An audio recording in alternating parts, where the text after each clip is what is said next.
Hola, ¿qué tal? Bienvenidos a este nuevo video sobre ParaView. En esta ocasión vamos a hablar sobre los filtros para manipulación geométrica, Geometric Manipulation, siguiendo con el apartado de filtración de los datos. Con este tipo de filtros lo que vamos a poder es manipular la geometría de un conjunto de datos sin que su topología ni su conectividad se vean afectadas. Algunos de estos filtros son el filtro Transform, Reflect, Warp by Vector y Warp by Scalar. Sobre el filtro Warp by Vector tenemos un video adicional acá en el canal donde lo empleamos para representar la deformación de un muro de contención. Si les interesa, acá arriba quedará el enlace. El primer filtro que vamos a ver es el filtro de transformación o Transform Filter. En este filtro podemos trasladar, rotar o escalar arbitrariamente un conjunto de datos. Cuando es posible se trata de conservar el tipo de datos, sin embargo en ocasiones no es posible, ya que si supongamos tenemos una malla rectangular uniforme o no uniforme y las transformamos mediante rotación, puede que ya no estén alineados a un eje y por lo tanto ser representados en otro tipo de dato. Así que es convertido en una grilla estructurada o una grilla curvilínea. Esto lleva a un aumento del consumo de memoria por parte de ParaView. Ahora veremos un ejemplo empleando el filtro Transform. Simplemente lo debemos buscar del menú de filtros que queramos.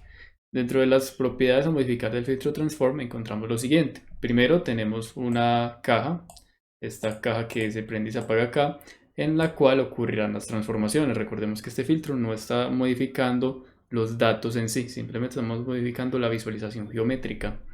Podemos hacer una traslación modificando acá los valores en X, Y y Z, una rotación, lo mismo, X, Y, Z, o un escalamiento en X, en Y y en Z. Nótese que aquí podemos escalar cada uno de los ejes en un valor diferente.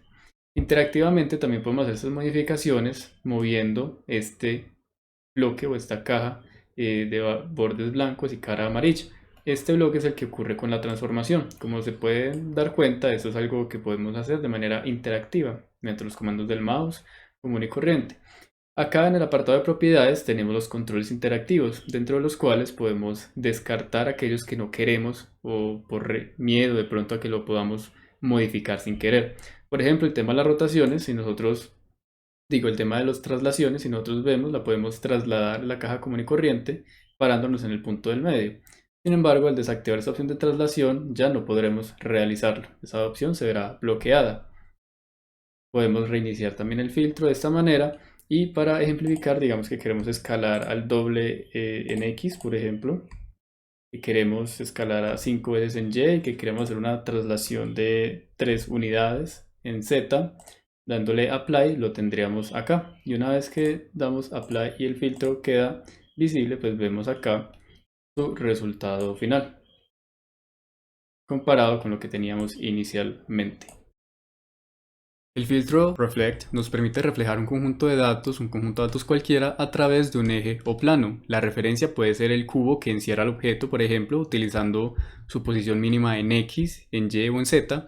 La referencia puede ser también un plano arbitrario, como he mencionado, modificando las variables de X, Y, Z y establecer el centro del desplazamiento del plano desde el origen. Este filtro produce una malla no estructurada, lo cual es el mismo problema que nos encontraríamos con los filtros Clip y Threshold al trabajar con mallas estructuradas. Este filtro es muy útil en el caso en que tengamos geometrías que tengan una simetría simple o una simetría doble, ya que simplemente podríamos meter a ParaView un cuarto de los datos o un medio de los datos y mediante el filtro Reflect completar lo que sería el objeto. Las reflexiones con el filtro Reflect se hacen respecto a un plano. Este plano por defecto ParaView nos permite o nos da que esté ubicado en los extremos o en los límites de nuestro objeto, es decir, en los mínimos o máximos en X, Y y Z, o también en un valor a una distancia X, Y o Z del origen de los datos. Supongamos que queremos hacerlo con la base de este muro, el cual está ubicado en Z mínimo. Entonces buscaríamos la opción Z mínimo y allí aplicaríamos el filtro Reflect. Vemos entonces que se ha creado la reflexión del muro. Si quisiéramos nosotros que únicamente se reflejara pero no se conservara el objeto inicial, desactivamos esta opción Copy Input. Le damos Apply. Vemos entonces que el objeto inicial desaparece pero se conserva la reflexión. El origen de los datos permanece igual. Vemos que esta cruz o eje, el cual también es conocido dentro de ParaView como 3D Widget, permanece ubicado en esa posición con su origen.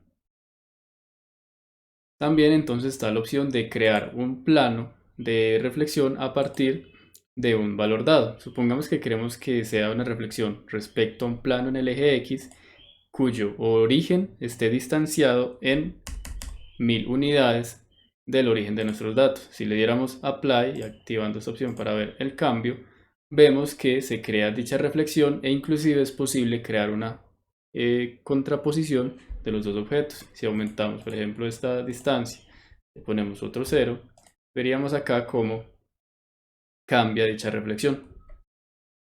Ahora hablaremos de los filtros de tipo Warp, el Warp by Vector y el Warp by Scalar.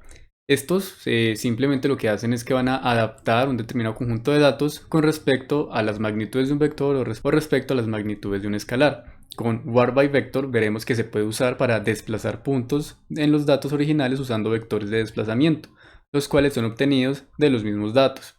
En cuanto a Warp by Scalar veremos que es igual en el sentido en que se deforma la malla de entrada, pero este lo hace mediante un arreglo de escalares provenientes del conjunto de datos. La dirección del desplazamiento puede ser especificada usando una propiedad normal o normal property, o en la localización de los puntos usando useNormal dentro de la configuración de las propiedades.